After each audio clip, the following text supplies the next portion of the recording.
Praise the lord. ప్రభునందు ప్రియమైన దేవుని బిడ్డలారా, మన ప్రభు అయిన యేసుక్రీస్తు వారి యొక్క అతి పరిశుద్ధ నామంలో ఈ దిన శుభాలు మీకు తెలియజేస్తూ మరోసారి ఈ వార మధ్య కూడికలోనికి మీకు ప్రేమపూర్వకమైనటువంటి స్వాగతం పలుకుచు మరి యొక్క కూడికను మనము ప్రారంభం చేసుకుందాం. దయతో తలలు వంచి కళ్ళు మూసుకున్నట్లయితే ప్రార్థనతో ఈ యొక్క కూడికను ప్రారంభం చేసుకుందాం. సర్వశక్తిమంతుడా, ప్రేమగల మా తండ్రి, మా ప్రియ యేసు ప్రభువా, నాయన నీ పరిశుద్ధమైనటువంటి పాదములకు వందనాలు, లెక్కలేని స్తుతులు స్తోత్రాలు చెల్లిస్తూ మరి ఈ సమయంలో నాయన ఈ యొక్క ఆరాధన మేము చేయడానికి నీవు చూపించిన మహాకృపను బట్టి నీకు వందనాలు, స్తుతులు స్తోత్రాలు చెల్లిస్తుంటున్నాం తండ్రి. నాయన మరి ఆన్లైన్ ద్వారా మరి యొక్క ఆరాధన చేస్తుంటుండగా తండ్రి, మరి సంఘ బిడ్డలు ఈ యొక్క ఆరాధనలో పాల్పంపులు పొందుకుంటుండగా నీ ఆత్మతో, నీ శక్తితో, నీ బలంతో నీ బిడ్డలు నింపి నడిపించండి. ఈ యొక్క ఆరాధన నాకు మాకు అందరికీ కూడా గొప్ప ఆశీర్వాదకరంగా ఉండేలాగున నీ కృపా సహాయము దయచేయమని బ్రతిమలాడుతూ వేడుకొనుచు, నీవే తండ్రి నాయన సమస్త ఘనత మహిమ ప్రభావాలు నాయన మరి ఈ ఆరాధన ద్వారా నీవే తెచ్చుకొని మనం బ్రతిమలాడుతూ వేడుకున్నాడుచు. సమస్త ఘనత మహిమ ప్రభావాలు నీకే చెల్లిస్తూ నజరేయుడగు యేసు అతి పరిశుద్ధ నామంలో అతి మిక్కిలి వినయంతో ఈ ప్రార్థన అడిగి వేడుకొంచు ఉన్నాం తండ్రి, ఆమెన్. ప్రియులారా, మరి యొక్క సమయంలో ఒక కీర్తన విందాం. బాగా సుపరిచితమైనటువంటి కీర్తన, మన దగ్గర ఉన్నటువంటి మరి ఉజ్జీవ కీర్తన పుస్తకం నుంచి 549వ కీర్తన, అన్నిటికన్నా ప్రార్థన మిన్న అనేటువంటి కీర్తన మరి పాడుచుంటుండగా మీరు కూడా మరి వచ్చినటువంటి వారు మరి నాతో కలిసి పాడవలసిందిగా ప్రభు పేరిట మీకు మనం చేస్తున్నాను. అన్నిటికన్నా ప్రార్థన మిన్న అన్న బైబిలు మాట ఉన్నదా జ్ఞాపకం, ఉన్నదా జ్ఞాపకం. అన్నిటికన్నా ప్రార్థన మిన్న అన్న బైబిలు మాట ఉన్నదా జ్ఞాపకం, ఉన్నదా జ్ఞాపకం.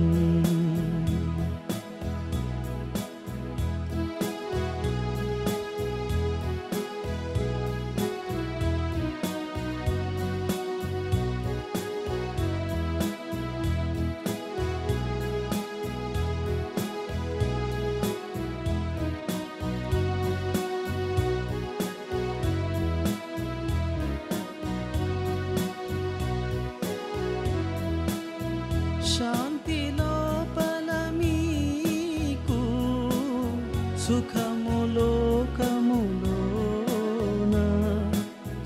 శాంతి లోపల మీకు సుఖము లోకములోన, కలిగి బ్రతకాలంటే కావాలి ప్రార్థన, కలిగి బ్రతకాలంటే కావాలి ప్రార్థన. అన్నిటికన్నా ప్రార్థన మిన్న అన్న బైబిలు మాట ఉన్నదా జ్ఞాపకం, ఉన్నదా జ్ఞాపకం.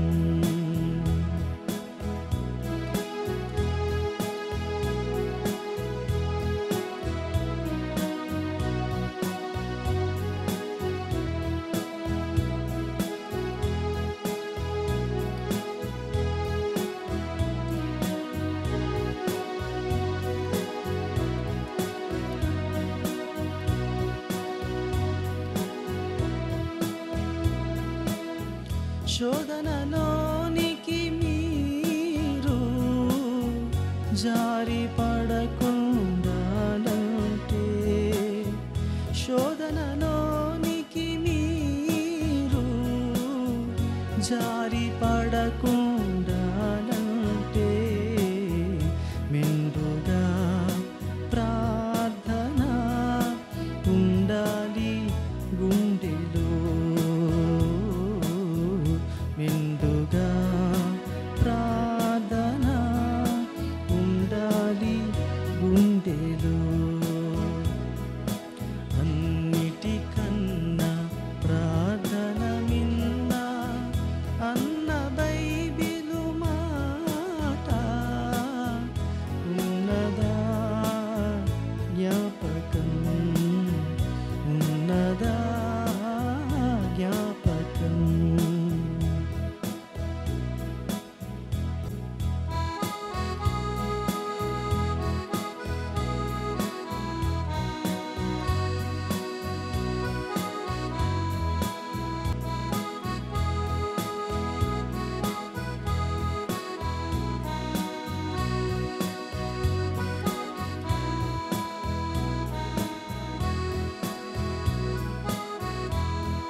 శుద్ధులందరి కోసం శ్రద్ధగా ప్రార్థించాలి. శుద్ధులందరి కోసం శ్రద్ధగా ప్రార్థించాలి. పెద్దలందరి కోసం ప్రార్థింప మరువకు. పెద్దలందరి కోసం ప్రార్థింప మరువకు. అన్నిటికన్నా ప్రార్థన మిన్నా అన్న బైబిలు మాట ఉన్నదా జ్ఞాపకం, ఉన్నదా జ్ఞాపకం. అన్నిటికన్నా ప్రార్థన మిన్నా అన్న బైబిలు మాట ఉన్నదా జ్ఞాపకం, ఉన్నదా జ్ఞాపకం, ఉన్నదా జ్ఞాపకం, ఉన్నదా జ్ఞాపకం.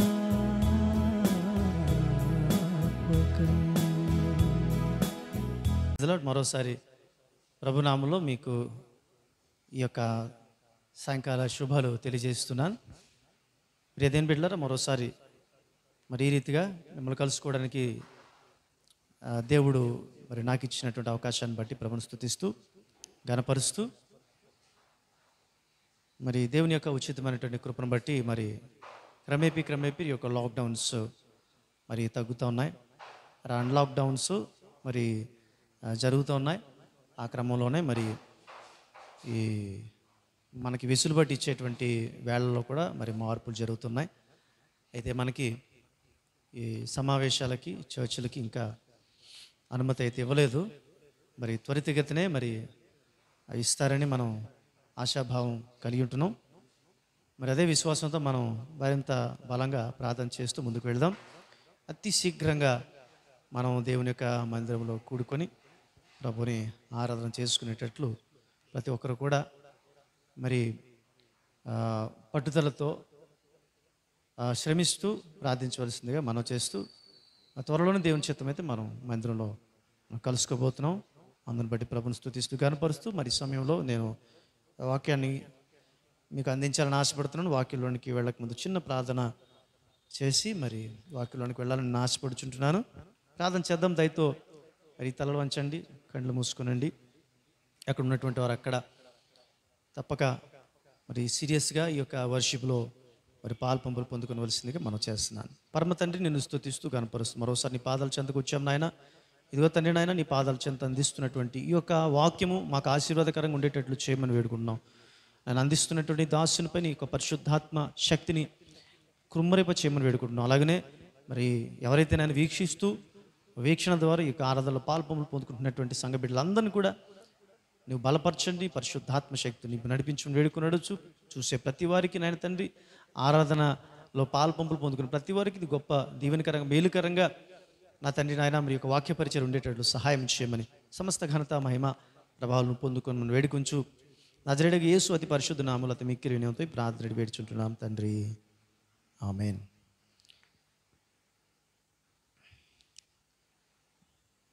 మరి ఈ రోజున అందించేటువంటి అంశము వినాశకర విశ్వంలో వసించుటకు అనేటువంటి ఒక అంశం. అనగా గత వారము దేవునితో సహవాస ఫలం అనేటువంటి ఒక అంశంతో మేము ముందుకు రావడం జరిగింది. అందులో ప్రార్థన గురించి, దేవునితో సహవాసం గురించి కొన్ని విషయాలు మీతో పంచుకోవడం జరిగింది. అలాగే మరి దానికి మరి రెండవ భాగముగానే ఈ ప్రార్థన అనేటువంటి అంశంలోనే చాలా కీలకమైనటువంటి ప్రాముఖ్యమైనటువంటి విషయాలను మీతో పంచుకోవాలని ఆశపడుతున్నాను. వినాశకర విశ్వంలో వసించుటకు అవసరమైనది ఏమిటి అనే విషయాన్ని మీకు అందించాలని ఆశపడుతున్నాను. అంటే వినాశకర అనగా అంటే ప్రపంచం అంతా కూడా ప్రస్తుతం పరిస్థితి ఏ విధంగా ఉందో మనకు తెలియదు కాదు. అంటే ప్రపంచం అంతా కూడా మరి ఆ దేవుడు చెప్పినట్లు రెండవ రాకడలో ఏ విధంగా అయితే ఆ విశ్వము ఉంటుందో, మరి ప్రమాదకరమైన పరిస్థితిలో ఉంటుందో, మరి ఆ ప్రమాదకరమైనటువంటి పరిస్థితిలో మరి ప్రస్తుతానికి విశ్వమంతా ఉన్నది. మనం ఉన్నటువంటి పరిసర ప్రాంతాలు ఉన్నాయి, మన దేశం ఉంది. ఇలాంటి పరిస్థితుల్లో మరి సామాన్యమైనటువంటి వ్యక్తులముగా జీవించడం అంత సులభమా అనేటువంటి ఒక అనుమానాలు వస్తున్నటువంటి పరిస్థితుల్లో మరి వసించుటకు అనగా మరి జీవించుటకు మనకు అవసరమైనటువంటిది ఏమిటి అనేటువంటి క్రమంలో అవసరమైనటువంటిది ప్రార్థన అని చెప్పేటువంటి క్రమంలోనే మరి గత వారం చెప్పిన దానికి ఒక అదనముగా కొన్ని విషయాలను మీతో నేను పంచుకోవాలని ఆశపడుతున్నాను. దేవునితో సహవాసం చేయుట వలన మనకు వచ్చేటువంటి ప్రొటెక్షన్, మనకి వచ్చేటువంటి దీవెన, మనకి వచ్చేటువంటి ధైర్యము, మనకు కలిగే ధైర్యము, వీటిని గురించి మరి ఏ విధంగా అయితే ఒక సామాన్యటువంటి వ్యక్తి దేవునితో సహవాసం చేయటం వలన ప్రస్తుతం ఉన్నటువంటి భయంకరమైనటువంటి పరిస్థితుల్లో బ్రతకగలుగుతాడు అనేటువంటి విషయాన్ని మరి ఈ సమయంలో మీతో మరి కొన్ని విషయాలు, చాలా ప్రాముఖ్యమైనటువంటి విషయాలు, ప్రార్థన అని చెప్పగానే ఇది ప్రార్థన గురించి అని సామాన్యంగా తీసుకోకండి. చాలా కీలకమైనటువంటి విషయాలు మరి పరిశుద్ధాత్మ దేవుడు మనకు బయలుపరిచినటువంటి విషయాలు మీతో మరి పంచుకోవాలని నేను ఆశపడుచుంటున్నాను. కాబట్టి దయచేసి మరి ఆసక్తితో మరి పూర్తిగా చివరి వరకు కూడా మరి వినవలసిందిగా ప్రభు పేరట మీకు ప్రేమపూర్వకంగా మనం చేస్తుంటున్నాను. ప్రస్తుతం దేశం ఏదైనా ఒక ప్రపంచంలో ఉన్నటువంటి ఒక దేశం శక్తివంతమైనటువంటి దేశము అని మనం ఎలా చెప్పగలుగుతామంటే, ఒక బలమైనటువంటి ఆధారం ఏంటంటే అణుశక్తి ఏ దేశానికి అయితే ఉందో అది శక్తివంతమైన దేశం అని ఇప్పుడు ఆ దేశాన్ని పిలుస్తారు. ఏ దేశాన్ని సరే ప్రస్తుతం దేవుని యొక్క ఉచితమైన కృపను బట్టి మన దేశం కూడా అణుశక్తి అనగా అణు రియాక్టర్స్ లేదా అణు బాంబులు కలిగినటువంటి దేశము. మన దేశం కూడా శక్తివంతమైనటువంటి దేశంలో ఒక దేశము. అదేవిధంగా దేశంలో ఒక ప్రఖ్యాతి గాంచినటువంటి, గౌరవింపదగినటువంటి లేదా ఆ వ్యక్తికి భయపడదగినటువంటి వ్యక్తులు ఎవరైనా ఉన్నారంటే వారు ఆధ్యాత్మిక రంగంలోనే ఉన్నారని చెప్పవచ్చు. ఆధ్యాత్మిక బాబాలుగా లేకపోతే ఆధ్యాత్మిక వేత్తలుగా ఉన్నటువంటి వ్యక్తులను మనం చెప్పవచ్చు. ఎందుకంటే వారికి ఎవరైనా భయపడతారు. ఈవెన్ వారి ఇంట్లో మీదకి రైడ్ చేయడానికైనా పోలీసులు లాంటి వాళ్ళు కూడా భయపడతారు. ఎందుకంటే ఆధ్యాత్మికత అనేటువంటి ఒక ఆలోచన కోణంలో మరి వారంటే భయపడతారు. సో వాళ్ళకి భయపడడానికి కారణం ఏంటంటే వారికి కొన్ని అతీత శక్తులు ఉన్నాయి అనేటువంటి ఆలోచనతో వారికి భయపడుతూ ఉంటారు. అతీత శక్తులు అనేటువంటివి మనుషులకు ఎవరికి ఉండవు, కానీ అవి ఉన్నాయి అనేటువంటి ఆలోచనతో, భ్రమతో వారికి భయపడతారు. వారిని భయపడేటువంటి క్రమంలో వారిని గౌరవిస్తూ ఉంటారు. సో దేశంలో, మన భారతదేశంలో ముఖ్యంగా అటువంటి వారు చాలా శక్తిమంతులు. అంటే దేశ పరిధుల్లో కానీ మన ఈ లోక పరిధుల్లో కానీ మనం చూసుకున్నట్లయితే వారు శక్తిమంతులు అనేటువంటి భావన ఉన్నది. అయితే ఇహలోక సంబంధమైనటువంటి ఆ రీతులు బ్రతికేటువంటి వారికి ఎవరికి కూడా ఎటువంటి అతీత శక్తులు లేవు. వారెవరూ కూడా భయపడదగినటువంటి వారు కారు. మన క్రైస్తవ కోణంలో, బైబిల్ కోణంలో చూస్తే మాత్రం ఖచ్చితంగా వారు కారు. కానీ ఆధ్యాత్మికత కోణంలోనే మనం చూసినట్లయితే ఒక అణుశక్తి కంటే శక్తివంతమైనటువంటి ఒక ప్రక్రియ ఉంది. అదేమిటంటే అది ప్రార్థన. అది మనం ఒక సగటు క్రైస్తవులముగా మనం చెప్పగలిగేటువంటి మాట. It's a life giving power. అణు రియాక్టర్కి దీనికి ఉన్న తేడా ఏమిటంటే అది ప్రాణాలు తీసేస్తుంది, ఇదేమో ప్రాణాలు నిలుపుతుంది లేదా ప్రాణాలు పోస్తుంది. ప్రార్థన అంతా శక్తివంతమైనటువంటిది. యాకోబు పత్రికలో చూసినట్లు 5వ అధ్యాయం 16వ వచనంలో అంటాడు, నీతిమంతుని ప్రార్థన చాలా శక్తివంతమైన, ఇట్స్ అ పవర్ఫుల్ అంటాడు ఇంగ్లీష్ బైబిల్లో. The prayer of a righteous person is very powerful and very effective అని ఇంగ్లీష్ బైబిల్లో ఉంటుంది. చాలా శక్తివంతమైనటువంటిది, ఏమాత్రం కూడా డౌట్ లేదు. కానీ శక్తివంతమైనటువంటి ఆ ప్రార్థన మనం ప్రక్కన పెట్టేస్తూ ఉంటాం, శక్తి లేని దానికోసం పరిగెడుతూ ఉంటాం. ఈ రోజున ప్రార్థన అనగానే, ఆ ప్రార్థన అనే అంశం అనగానే కొంతమందికి కాస్త నీరసం వస్తుంది. కానీ అది శక్తివంతమైనటువంటి అంశం అనే విషయం చాలామందికి తెలియదు. తెలిసినప్పుడు కూడా దాని అనుభవంలోనికి ఆచరణలో పెట్టాలనేటువంటి ఆలోచన కూడా వారికి రాదు. సో అటువంటి వారు అలాగే ఉన్నప్పటికీ కూడా ఈ వాక్యం వింటున్నటువంటి వారు మాత్రం అందులో ఉన్నటువంటి ప్రార్థనలో ఉన్నటువంటి ప్రాధాన్యతలు ఏమైతే ఉన్నాయో వాటి గురించి మరి ఈరోజు మరి కొన్ని విషయాలు మీతో నేను పంచుకోవాలని ఆశపడుతున్నాం. మొట్టమొదటి విషయం కానీ మనం చూసినట్లయితే, ఈ లోకాన్ని మనం చూసినట్లయితే, ఈ లోకం ఒక సముద్రం లాంటిది. సముద్రం లాంటిది. సముద్రంలో బ్రతకాలంటే అది సామాన్యమైనటువంటి విషయం కాదు. ఎందుకంటే సముద్రంలో ఊపిరి అందదు, గాలాడదు. మరి ఈ సంద్రంలో బ్రతుకుతూ సముద్రంలో మునిగిపోకుండా ఉండాలి అంటే, సముద్రంలో బ్రతుకుతున్నాం, తప్పదు. ఈ లోకం అనేటువంటి ఒక సముద్రంలో మనం బ్రతుకుతున్నాం. అయితే ఈ సముద్రంలో మునిగిపోకుండా బ్రతకాలి అంటే చూడండి, మెరైన్ యానిమల్స్ ఉంటాయి కదా, లైక్ ఫిషెస్, ఈ జలచరాలు ఉంటాయి కదా.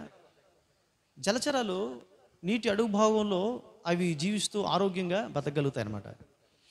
ఈ జలచరాలు ఏం చేస్తాయంటే, ఒక్కోసారి అవి పైకి వస్తాయి. పైకి వచ్చి నీటి ఉపరితలం మీదకి వచ్చి బయటికి నోరు పెట్టి కొంతసేపు గాలి తీసుకున్న తర్వాత మరలా తిరిగి లోపలికి వెళ్ళిపోతాయి. అంటే అవి గాలి తీసుకోవడానికి కారణం ఏంటంటే, అవి ఎప్పుడైతే గాలిని అవి లోపలికి తీసుకుంటాయో, అవి డీప్ వాటర్స్ అనగా నీటి లోపలి భాగంలో అవి వసించడానికి అవి శక్తివంతంగా ఉంటాయి. అంటే నీటి లోపల ఉండడం వల్ల చాలా ప్రొటెక్షన్ ఉంటుంది. తొందరగా ఒకవేళ వల వేసినా కూడా తొందరగా పడేటువంటి అవకాశాలు ఉండవు. నీటి లోపల భాగంలో ప్రొటెక్షన్ ఉంటుంది. ఆరోగ్యవంతంగా ఆ యొక్క జలచరాలు ఎదుగుతాయి అన్నమాట. సో అలాగే మనం ఈ లోకం అనే సముద్రంలో బ్రతుకుతున్నప్పుడు మనకు ప్రార్థన ఎటువంటిదంటే, అది గాలి వంటిది అనమాట. మునిగిపోకుండా ఉండాలి అంటే, ఆరోగ్యంగా బ్రతకాలి అంటే ఖచ్చితంగా మనం ఎప్పటికప్పుడు ఆ గాలిని ఆస్వాదిస్తూ ఉన్నప్పుడు మరి లోపల ఆ సముద్రంలో బ్రతకడానికి అవకాశము ఉంటుంది. ఈ లోకంలో ఏముందిరా అంటే, సమస్తమైనటువంటి జబ్బులు ఉన్నాయి, సమస్తమైనటువంటి పాపం ఉంది, సమస్తమైనటువంటి రోగం ఉంది, ఇబ్బందికరమైనటువంటి పరిస్థితులు. వీటన్నిటి నడుమ బ్రతకాలంటే ఖచ్చితంగా మనకు ఒక్కసారిగా ఆ గాలిని ఆస్వాదించాలి. ఆ గాలే ప్రార్థన. కాబట్టి ప్రార్థన చేస్తున్నప్పుడు మనం శక్తిమంతులు అవుతాం. అందుకని కీర్తనకారుడు అంటాడు, గాఢాంధకారపు లోయలో నేను సంచరించిన ఏ అపాయానికి భయపడను. ఎందుకు అంటే అతనికి ప్రార్థన శక్తి ఉంది. ప్రార్థన ఉంది కాబట్టి అతను భయపడ్డు. గాఢాంధకారపు లోయలో కూడా మనం బ్రతకగలుగుతాం. ప్రార్థన ఉన్నప్పుడు ఎలాంటి పరిస్థితులు ఉన్నా, ఎలాంటి ఉద్విగ్న పరిస్థితులు ఉన్నా, ఉద్వేగభరితమైనటువంటి పరిస్థితులు ఉన్నా, ఎంత ప్రమాదకరమైనటువంటి స్థితిగతులు ఉన్నప్పటికి కూడా మనం బ్రతకడానికి ఈ ప్రార్థన ఎంతగానో సహకరిస్తుంది అని చెప్పడంలో ఏమాత్రం కూడా సందేహము లేదు. రెండవదిగా చూసినట్లయితే, ఇప్పుడు చూడండి, నీటిలో ఫిష్ ఉంటుంది, సముద్రంలో ఫిష్ ఉంటుంది. సముద్రం అంటే సాల్ట్ వాటరు, కానీ ఆ ఫిష్కి సాల్ట్ తాలూకా ప్రభావం అంటదు. సాల్ట్ సర్వసాధారణంగా సాల్ట్ అది బయట తీసిన తర్వాత, అది శుద్ధి చేసిన తర్వాత సాల్ట్ ఎంత ఉపయోగకరంగా ఉంటుందో, కానీ నీటిలో ఉన్నప్పుడు అంత ప్రమాదకరంగా ఉంటుంది. అందుకే సాల్ట్ వాటర్లో బట్టలు వేయండి, బట్టలు పాడైపోతాయి.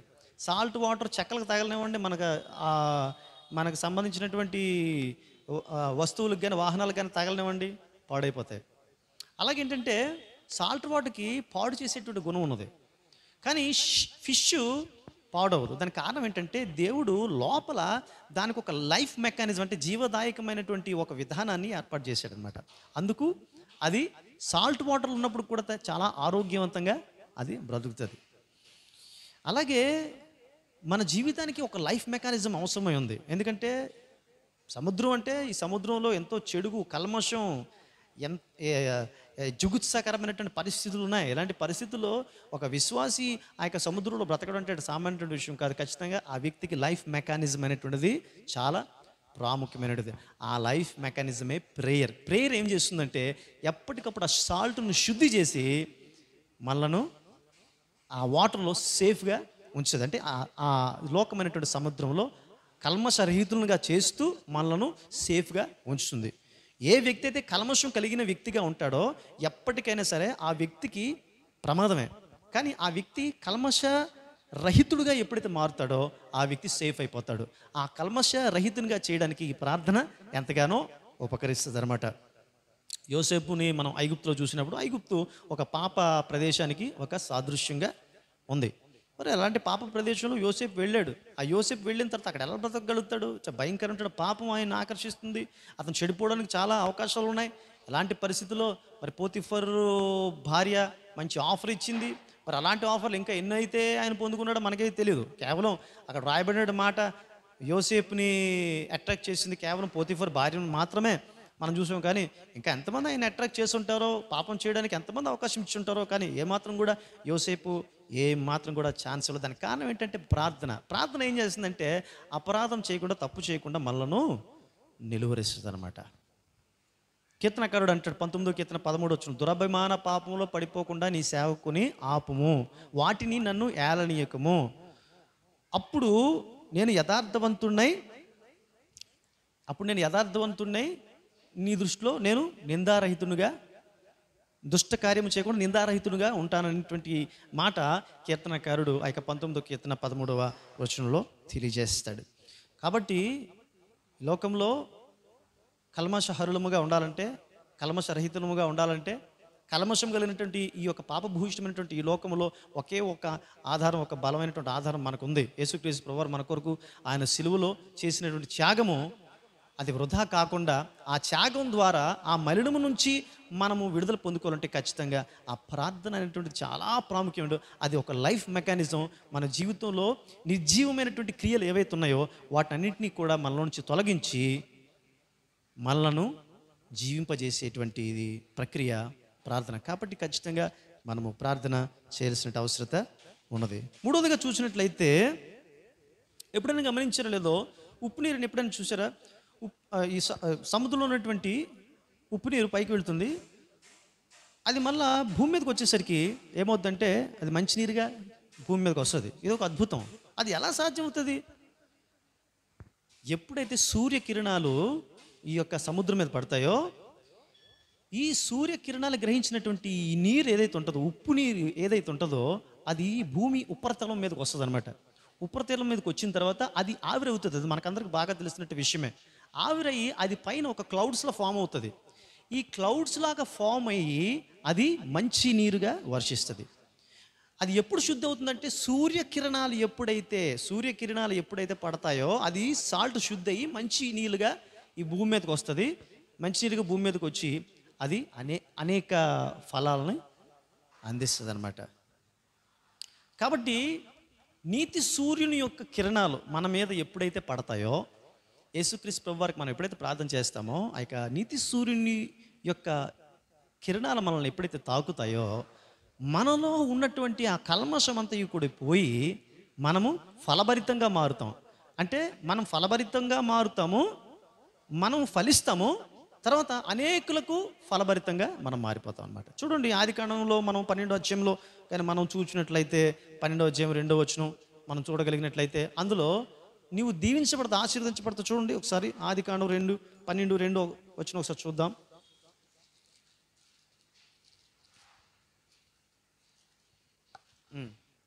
నిన్ను గొప్ప జనముగా చేసి నిన్ను ఆశీర్వదించి నీ నామమును గొప్ప చేయుదును, నీవు ఆశీర్వాదముగా నుందువు, నిన్ను చాలమ్మ చాలు.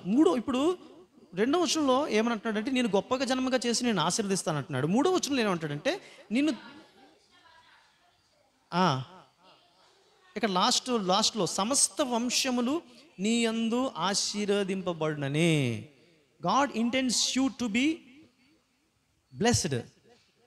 He intends not only to be blessed, but he intends you to be a blessing to many. దేవుడు మనం ఆశీర్వదించబడాలని కాదు కోరుతున్నది, మనం ఆశీర్వదించబడుతూ అనేకులకు ఆశీర్వాదకరంగా ఉండాలనేటువంటి దేవుని యొక్క ఆకాంక్ష. రైట్? దానికి ఒకటే బలమైనటువంటి ఆధారం. మనం ప్రార్థన చేస్తుంటున్నప్పుడు మనలో కల్మషాలు అన్నీ కూడా కరిగిపోయి మనం ప్రశస్తంగా మారి మన జీవితం ప్రశస్తంగా మారుతుంది.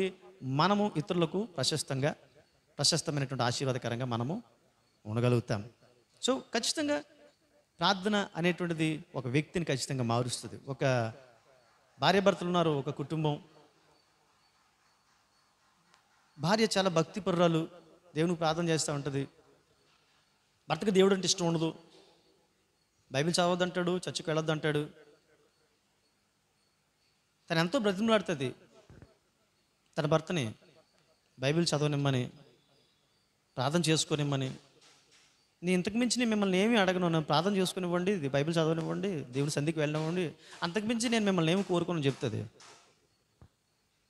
ఏ మాత్రం కూడా ఆయనకి ఇష్టం లేక ఎట్టి పరిస్థితుల్లో బైబిల్ చదివితే మాత్రం మర్యాద ఉండదు, ప్రార్థన చేస్తే మర్యాద ఉండదు అని చెప్పి ప్రతిరోజు తాగి వచ్చి కొడతా ఉండేవాడు, శుభ్రంగా తట్లు తెరిపోయేటట్టు శుభ్రం కొడతా ఉండేవాడు తన భార్యని.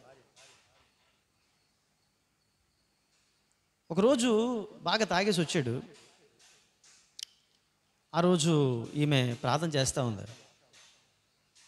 ఏం ప్రార్థన చేస్తుందిరా అనేసి నెమ్మదిగా తలుపు తీసి ప్రార్థన వినడం మొదలుపెట్టాడు. ఆమె ఎలుగెత్తి దేవుని సన్నిధిలో కన్నీటితో ప్రార్థన చేస్తుంది. ఏమని ప్రార్థన చేస్తుందంటే, దేవా, నా భర్త ఇటువంటి వాడు అటువంటి వాడు, నన్ను కొట్టేస్తున్నాడు, తిట్టేస్తున్నాడు, వాడికి ఏదో జరగాలి అనేటువంటి ప్రార్థన కాదు. ఏం ప్రార్థన చేస్తుందంటే, నా భర్తను మార్చు ప్రభువా, నా భర్తకు ఏ హాని కలగకుండా చేయి ప్రభువా, నా భర్త ఎక్కడున్నప్పటికీ సురక్షితంగా ఉండేటట్టు చేయి ప్రభువా, నా భర్తకి ఏ ప్రమాదం జరగకుండా చేయి ప్రభువా, అతను నన్ను ఎంత కొట్టినా పర్లేదు ప్రభువా, కానీ అతను మాత్రం నువ్వు కాపాడు ప్రభువా అని ఆ భార్య ప్రార్థన చేస్తుంది. ఆ ప్రార్థన ఈ భర్త విన్నాడు. ఎప్పుడైతే తన భర్త ఈ ప్రార్థన విన్నాడో అప్పటి నుంచి కూడా తన జీవితంలో మార్పు వచ్చేసింది. మందు తాగడం మానేశాడు, తన భార్యను కొట్టడం మానేశాడు. అప్పటి నుంచి తనతో పాటు కూడా చర్చికి వెళ్ళడం మొదలుపెట్టాడు. సో ప్రార్థనకు ఉన్నటువంటి శక్తి అటువంటిది. అంటే అంత భయంకరమైనటువంటి జుగుత్సాకరమైనటువంటి పరిస్థితుల్లో ఉన్నటువంటి ఆ వ్యక్తిని అది మార్చగలిగింది. అందుకనే సమయోచితమైనటువంటి ప్రార్థన చాలా అవసరం. లైట్గా తీసుకునేటువంటి వాళ్ళకి లైట్గా కార్యాలు జరుగుతుంటాయి. దాన్ని ప్రార్థన అనేటువంటి దాన్ని ప్రతిష్టాత్మకంగా స్ట్రాంగ్గా తీసుకునేటువంటి వారికి స్ట్రాంగెస్ట్ కార్యాలు జరుగుతాయి. అందులో ఏమాత్రం కూడా సందేహం లేదు. ఒక వ్యక్తిని మార్చాలి అంటే ఖచ్చితంగా, ఒక వ్యక్తి నీకు అనుకూలంగా మారాలి అంటే ఇంకొక మార్గం లేదు. ఎలాంటి పరిస్థితుల్లో ఏం చేసినప్పుడు కూడా, లోక పరిధిలో ఎలాంటి ప్రయత్నాలు చేసినప్పటికీ కూడా సామాన్య దృష్టి కాదు. కానీ నువ్వు ప్రార్థన చాలా పవర్ఫుల్గా, ఆ వెపన్ కానీ నువ్వు పరిశుద్ధంగా ఉంటూ నీతిగా ఉంటూ ఆ ప్రార్థన కానీ నువ్వు ఉపయోగించగలిగితే, ప్రార్థన అంటే ఎట్టా పెడితే ఏదో సమయానుకూలంగా ఉపయోగించడం కాదు, ఏదో మనకు అవసరమైన దానికోసం ప్రార్థన చేసేసి మన జీవితంలో ఇష్టానుసారంగా జీవించడం కాదు. ప్రార్థనాపూర్వకంగా జీవిస్తూ, ప్రార్థన చేసేటువంటి వారిని గురించి చెప్పబడుతున్న మాటలు, ప్రార్థనాపూర్వకంగా జీవిస్తూ, భక్తిగా జీవిస్తూ, ఆధ్యాత్మికమైనటువంటి చింతన కలిగి ఉండి, మరి ఏ అంశం కోసం అయితే బలంగా ప్రార్థన చేస్తామో, నీతిమంతుని యొక్క ప్రార్థన మనఃపూర్వకమైనది, అది శక్తివంతమైనటువంటిది అని చెప్పినటువంటి ఆ మాటను కానీ మనం గ్రహించగలిగినట్లయితే ఖచ్చితంగా శక్తివంతమైనటువంటి కార్యాలు మనం చూడడానికి అవకాశము ఉంటుంది. అది ఎలాంటి మలినమైనటువంటి వ్యక్తినైనా ఖచ్చితంగా మార్చేటువంటి శక్తివంతమైనటువంటి. ఒకవేళ మలినాలు మనలో ఉన్న మన మలినాలను కరిగించేస్తుంది. ఒకవేళ మనం ఎవరి కోసం అయితే ప్రార్థన చేస్తున్నామో వారిలో ఎటువంటి మలినములు ఉన్నప్పటికి కూడా ఆ మలినాలన్నిటి నుంచి కూడా అది విడిపిస్తుంది. కాబట్టి ప్రార్థన మనము చేయాల్సినటువంటి అవసరత ఉన్నది. అంతేకాదు, మనం ఫలించి అనేకులకు ఫలభరితంగా మార్చగలిగేటువంటి శక్తి ప్రార్థనకు ఉన్నదనే విషయం ఈ సమయంలో జ్ఞాపకం చేస్తాం. 4వదిగా చూసినట్లయితే, మరి మనిషికి నీరు అనేటువంటిది అవసరం, రైట్?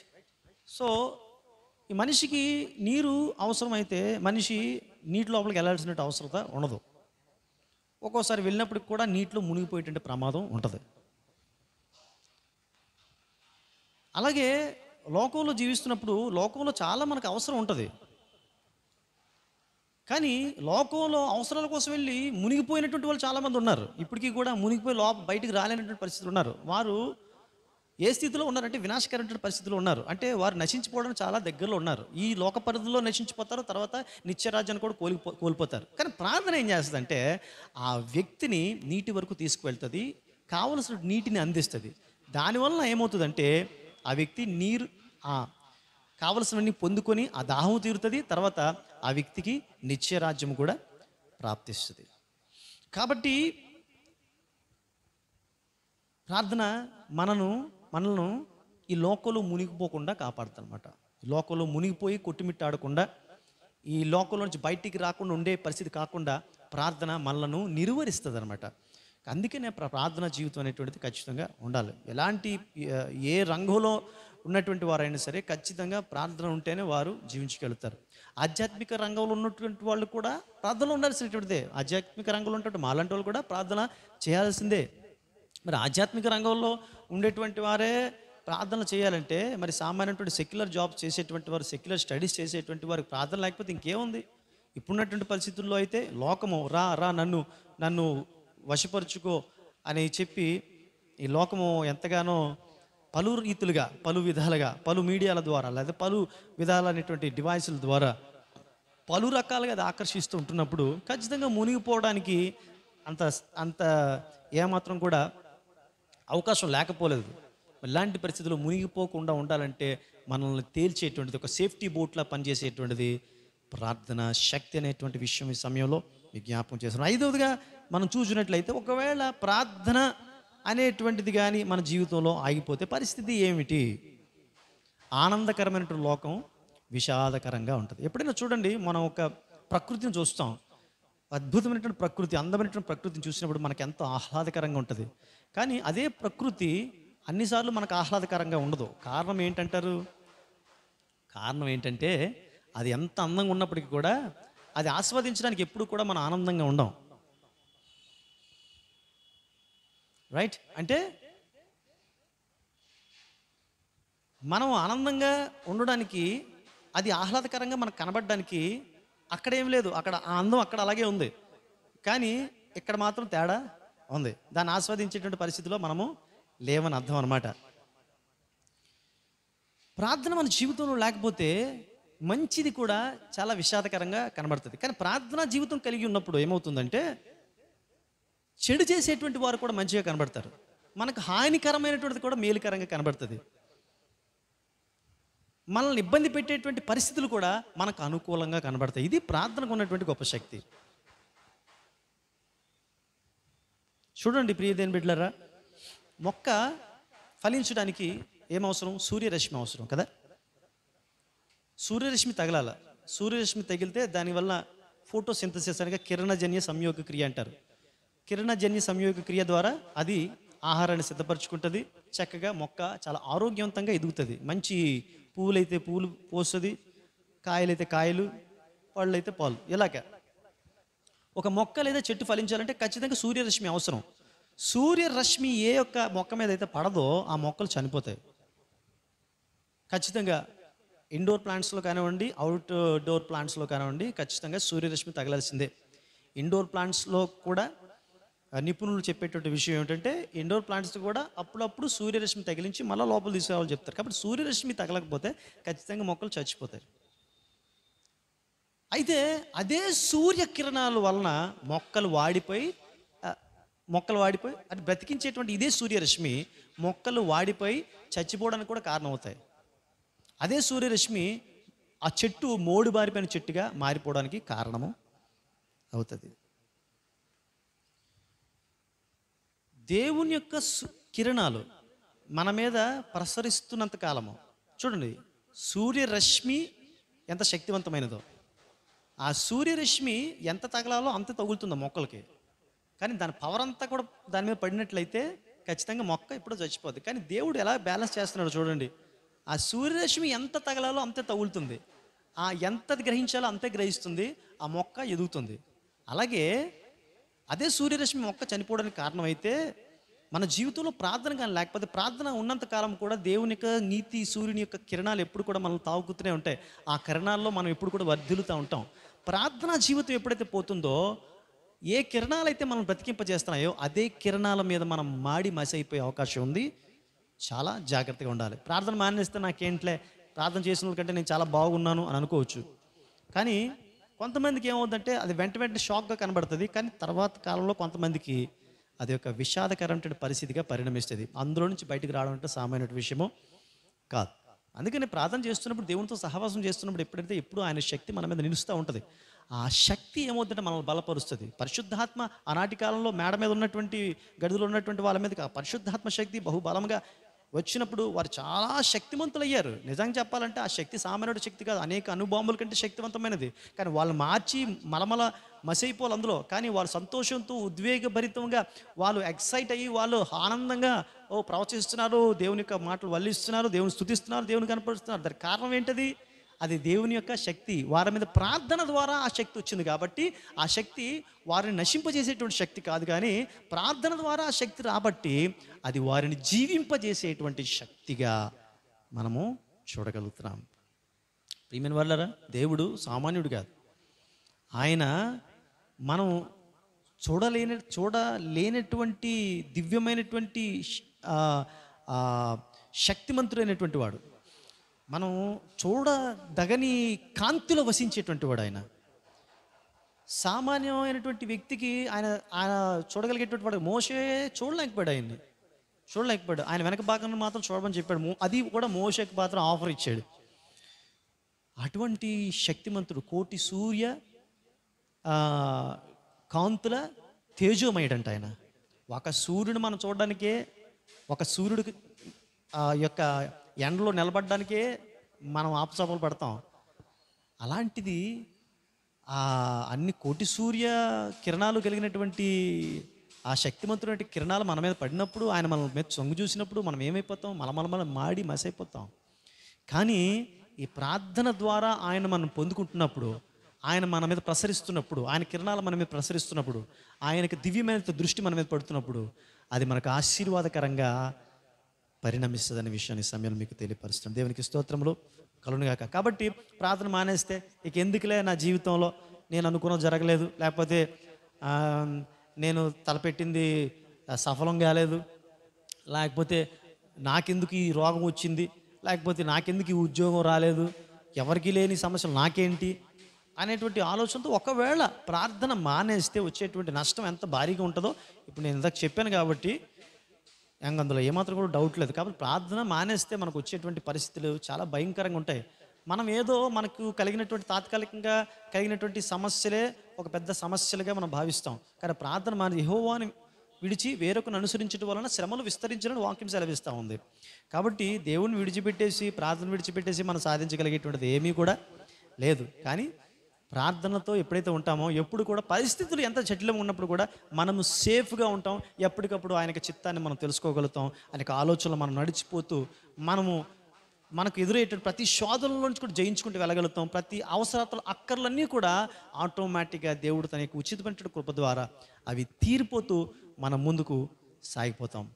వారి బాకా లోయలో బడి వెలుచు దానిని జలమయముగా చేయుదురు. జలమయము కానటువంటి ఆ లోయ జలమయమైందంట. ఎందుకంట?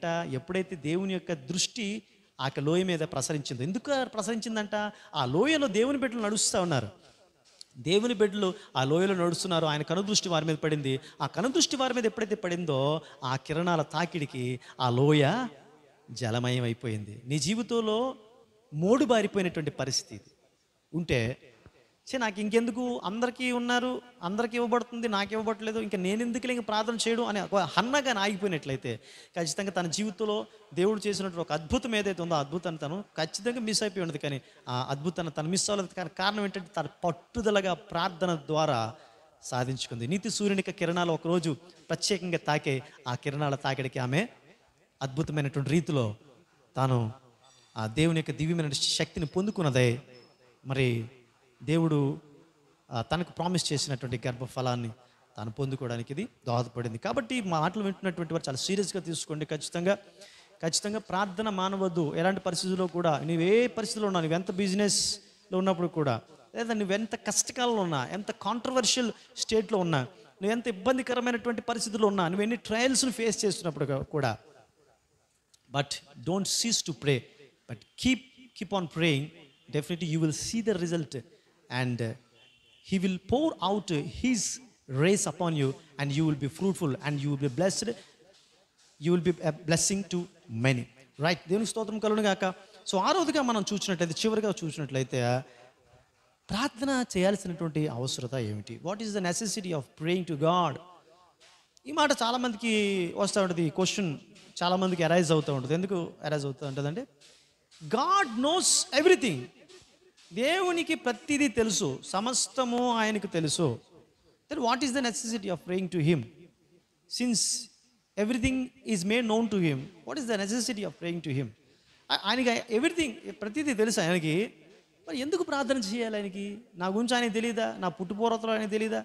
నా తల వెంట్రుకలు లెక్కించాలని చెప్పాను అంటున్నాడు ఆయన. నేను పిండముగా రూపొందించబడక ముందే ఆయనను చూసేయడు అని వాక్యం చెప్తా ఉంది. మరి గర్భవాసన మొదలుకొనిది నీవే నాకు ప్రాపకుడు అన్నాడు, కీర్తనకారుడు అంటున్నాడు. మరి ఇంత శ్రద్ధ తీసుకునేటువంటి దేవుడు నాకేమి కావాలో ఆయన తెలియదా? అది తెలిసినటువంటి ఆయన నాకు ఇవ్వడా, నాకు చేయడా? మరి దేవుడిని ఎందుకు ప్రార్థించి విసిగించాలి అనేటువంటి ఆలోచనతో తప్పించుకునేటువంటి ప్రయత్నం చేస్తూ ఉంటారు కొంతమంది భక్తులము అని చెప్పుకునేటువంటి మహానుభావులు. ఎందుకు ప్రార్థన చేయాలి అంటే, ప్రియ దేవుని బిడ్డలారా, ప్రార్థన అనేటువంటిది చాలా విలువైనటువంటిది. ప్రార్థన ద్వారా మనం పొందుకుంటే ఆ పొందుకున్నది ఏదైతే ఉన్నదో అది గుండు సూది అనేది చాలా విలువైనదిగా ఉంటుంది. ప్రార్థన లేకుండా మనం ఏదైతే పొందుకున్నా అది విలువ లేనిదిగా ఉంటుంది. ఉదాహరణకు మన సౌలు మన జీవితంలో మనం చూసినట్లయితే, ఇశ్రాయేలుకి మొట్టమొదటి రాజు సౌలు. అతడు గార్ధబములని వెతకడం కోసమని ఆయన వెళ్తాడు, తండ్రి పంపిస్తాడు. పంపించినప్పుడు అనూహ్యమైనటువంటి రీతిలో సమూయేలు తారసపడతాడు, సమూయేల్ని కలుసుకుంటాడు, సమూయేల్ని దేవుడు దర్శిస్తాడు. సమూయేల్ని దేవుడు దర్శించిన తర్వాత సమూయేలు ఆయన మీద నూనె పోసి అభిషేకించి రాజుగా అభిషేకిస్తాడు. అతను రాజుగా అభిషేకించిన తర్వాత సౌలు ఏం చేస్తాడంటే మళ్ళా తిరిగి గాడిదలు వెతుక్కోవడానికి వెళ్ళిపోతాడు ఆయన. ఎందుకంటే తనకి అభిషేకం యొక్క విలువ తెలియదు.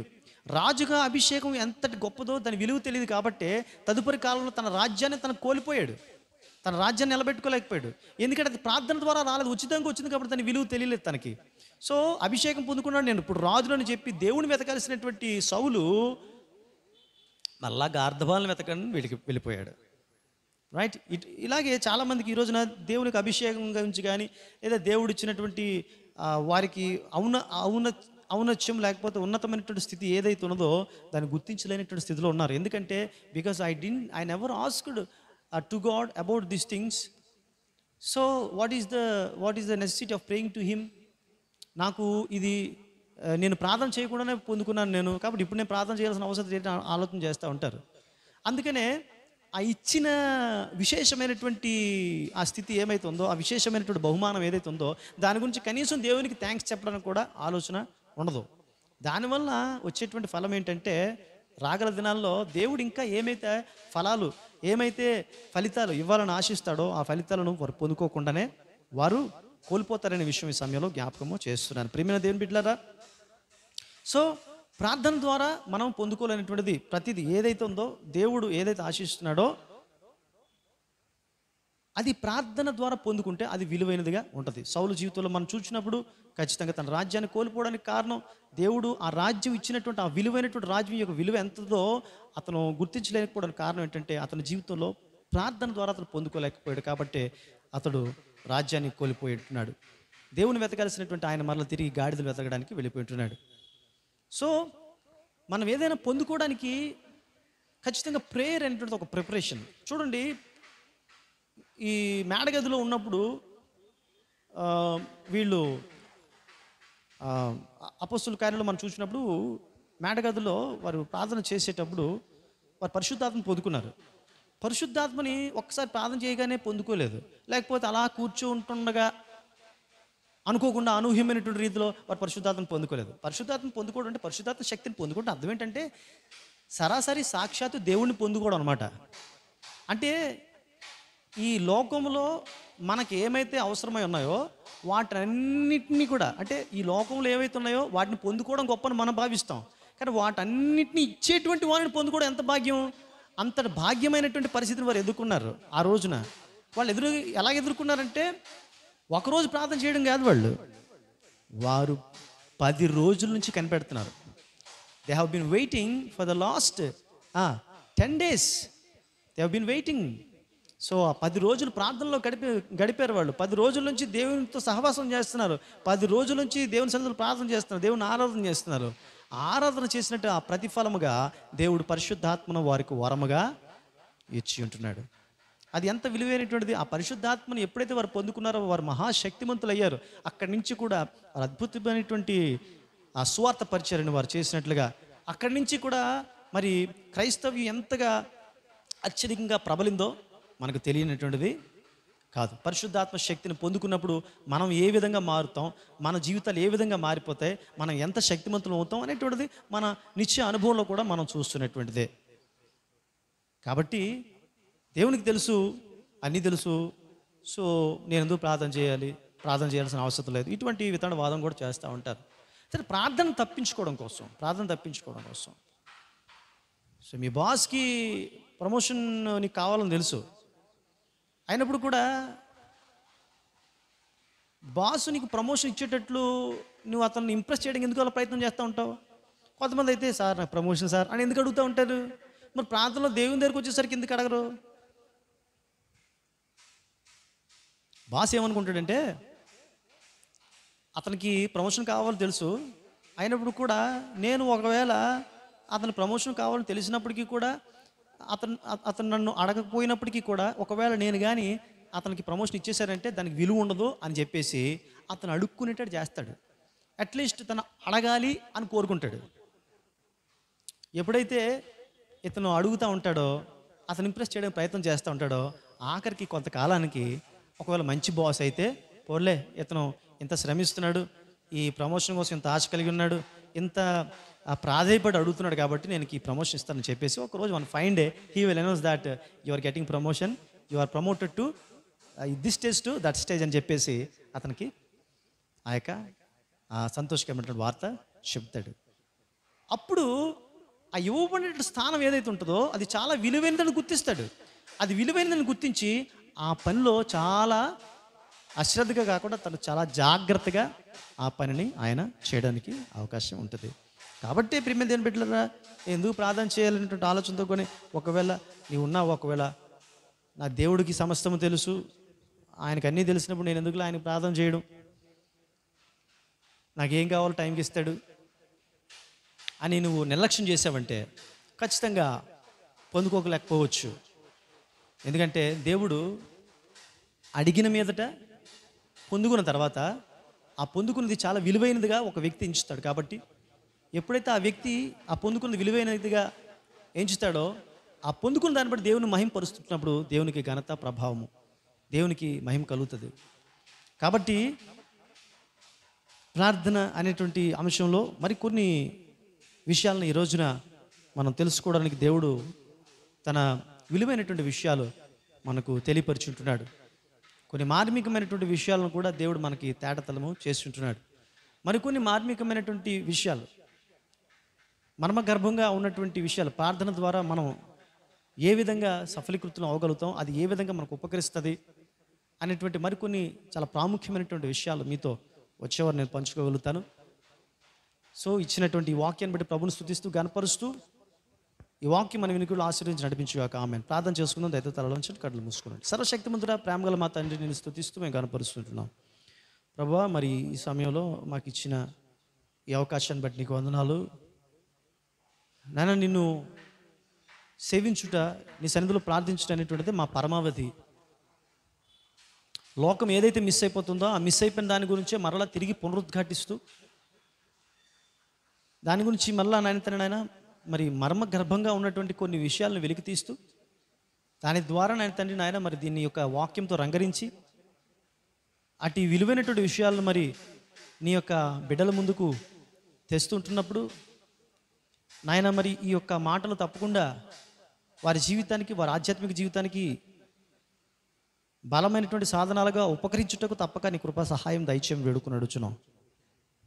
మాకందరికీ నాయన ఆశీర్వాదకరంగా ఈ మాటలు ఉంచమని వేడుకొనుచు, వినేటువంటి ప్రతి బిడ్డలకి ఆశీర్వాదకరంగా ఈ మాటలు ఉండేటట్లు సహాయం చేయమని ప్రతి వేడుకొనుచు తండ్రి. ఈరోజు ఒక సగటు క్రైస్తవుడు ఇప్పుడు ఎందుకు ప్రార్థించాలి, ప్రార్థన చేసే సమయంలో నేను పలానాలు చేయొచ్చు, లేదా పలానా సంతోషాన్ని అనుభవించవచ్చు, లేదా పలానా చాటింగ్లు చేసుకోవచ్చు, లేకపోతే నాకు సంబంధించిన వర్క్స్ నేను చేసుకోవచ్చు, ఇది చూసి ఈ ప్రార్థన చేసే లోపు నేను ఒక వంటకం నేను ముగించవచ్చు, లేదా ఈ ప్రార్థన చేసే లోపు నేను ఒక సీరియల్ చూసేయచ్చు అనేటువంటి ఒక ఆలోచనతో ఈ రోజున సగటు క్రైస్తవుడు ఉన్నాడు. ఈ లోకంలో మునిగిపోవడం వల్ల వచ్చేటువంటి నష్టం ఏంటో నాయన మాకు తెలియపరిచావు. దాని తను మునిగిపోకుండా ఉండాలంటే ప్రార్థన ఏ విధంగా మమ్మల్ని తేలుస్తుంది అనేటువంటి విషయాలు కూడా మాకు తెలియపరిచావు. నీకు వందనాలు, స్తోత్రాలు. ఈ విషయాలను ప్రభుత్వాన్ని వీక్షించినటువంటి నీ ప్రియ బిడ్డలందరికీ కూడా తప్పకుండా ఒక గొప్ప మేలుకొల్పుగా, ముఖ్యంగా ప్రార్థనను నిర్లక్ష్యం చేస్తున్నటువంటి బిడ్డలకు గొప్ప మేలుకొల్పుగా ఉండేటట్లు తప్పకుండా నువ్వు సహాయం చేయమని వేడుకుంటున్నాం తండ్రి. నాయన ప్రభువా, మరి ఈ ప్రార్థన అనేటువంటి ఈ విషయాన్ని ఎవరూ కూడా నిర్లక్ష్యం చేయకుండా ఇప్పుడున్నటువంటి వినాశకరమైన పరిస్థితులు, అందుకే నాయన ఇక టైటిల్ కూడా ఇవ్వడం జరిగింది నాయన ప్రభువా. తండ్రి నాయన, వినాశకర విశ్వంలో విశేషమైనది అనేటువంటి నాయన, మరి ఈ విషయంలో నాయన తండ్రి ప్రభువా విశేషమైనటువంటిది దేవునికి ప్రార్థన చేయుట అనేటువంటి విషయాన్ని మరి మరొకసారి మేము తెలుసుకోవడం నువ్వు చూపించిన మహాకృపను బట్టి వందనాలు చెల్లిస్తూ నాయన, నీతో సహవాసం చేస్తే మేము ఫలభరితం అవుతాం అనేటువంటి విషయాన్ని మరొకసారి మాకు తెలియపరిచిన విధాన్ని బట్టి నీకు వందనాలు స్తోత్రములు చెల్లిస్తూ నాయన తండ్రి ప్రభువా, విన్న ప్రతి ఒక్కరికి ఆశీర్వాదకరంగా మేలుకరంగా ఉంచమని వేడుకు సంఘ బిడ్డలందరినీ దీవించి ఆశీర్వాదాలతో నింపి నడిపించమని బ్రతిమలాడుతూ వేడుకునడుచు మరి సంఘంలో ఎవరైతే నాయన మరి సమస్యలతో అనారోగ్యాలతో ఉన్నారో వారందరినీ కూడా జ్ఞాపకం చేసుకో, వారిని సంపూర్ణంగా ముట్టి స్వస్థపరచండి. మరి దూరదేశంలో ఉన్నటువంటి నాయన ప్రభా మరి కాటూరు దీవే కోసం మేము ప్రార్థన చేస్తుంటున్నాం. ఆ బిడ్డనంతా కొంత బలహీనతో బాధపడుచుంటున్నట్లుగా నాయన ప్రభా, మరి వామిటింగ్స్తో బాధపడుచుంటున్నట్లుగా మరి వారి సహోదరి మౌనిక చెప్పి ఉంటుండగా నాయన ఆ బిడ్డను ఒక్కసారి దర్శించండి ఆయన ప్రభా, ఆ బిడ్డను దృష్టించండి, ఆ బిడ్డకి సంపూర్ణమైన స్వస్థత కలిగించండి, మంచి ఆరోగ్యంతో నింపి నడిపించండి, పరిపూర్ణ ఆరోగ్యంతో నింపి నడిపించండి. నాయన నీ గాయపడిన హస్తం ద్వారా సంపూర్ణమైనటువంటి ఆరోగ్యం బిడ్డ కలిగించమని బ్రతిమలాడుతూ వేడుకుని అడుగుచున్నాం తండ్రి ప్రభా. నాయన మరి సహోదరి నాయన మరి దీనా గారు, రూత్ గారు, వారి కుటుంబాల కోసం మేము ప్రార్థన చేస్తున్నాం ప్రభా. నాయన తండ్రి నాయన మరి సహోదరి రాఘవమ్మ గారి కోసం రాఘవమ్మ కోసం ప్రార్థన చేస్తున్నాం ప్రభా. నాయన తండ్రి మరి వారి కుటుంబంలో ఏంటి సమస్యలు అయితే ఉన్నాయో వాటన్నిటి నుంచి నన్ను విడిపించి వారిని ధైర్యపరచు, వారిని బలపరచమని కూడా బ్రతిమలాడుతూ వేడుకుని అడుగుచున్నాం తండ్రి ప్రభా. మరొకసారి నాయన తండ్రి నీ పాదాల చెంత ప్రార్థన చేస్తున్నాయినా ఈ ప్రార్థన పాదాల చెంత చేర్చుకొని మనం వేడుకొని ఈ వాక్యం ప్రతి ఒక్కరికి ఫలభరితంగా ఉంచమని నజరేయుడగు యేసు అతి పరిశుద్ధ నామములో అతి మిక్కిలి వినతో ప్రార్థన వేడుచుంటున్నాం తండ్రి, ఆమేన్. పరలోకమందున మా తండ్రి, నీ నామం పరిశుద్ధపరచబడును గాక, నీ రాజ్యం వచ్చుగాక, నీ చిత్తం పరలోకమందు నెరవేర్చున్నట్లు భూమి అందు నెరవేరుగాక. మన దిన ఆహారం నేడు మాకు దయచేయము, మన రుణస్తులను క్షమించే ప్రకారం మా రుణములను క్షమించము, మన శోధనలు వస్తే కక్కడి నుండి తప్పించము, ఎందుకంటే రాజ్యము బలము మహిమయు నిరంతరం నీవు ఉన్నావు తండ్రి, ఆమేన్. తండ్రి కుమార పరిశుద్ధాత్మ త్రియేక దేవుని ఆశీర్వాదాలు సదాకాలం మనకు తోడే కాపాడి నడిపించుగాక, ఆమేన్. ప్రైజ్ లార్డ్, హల్లెలూయా. దేవుడు మిమ్మల్ని బహుగా దీవించి ఆశీర్వదించి నడిపించుగాక, ఆమేన్. God bless you.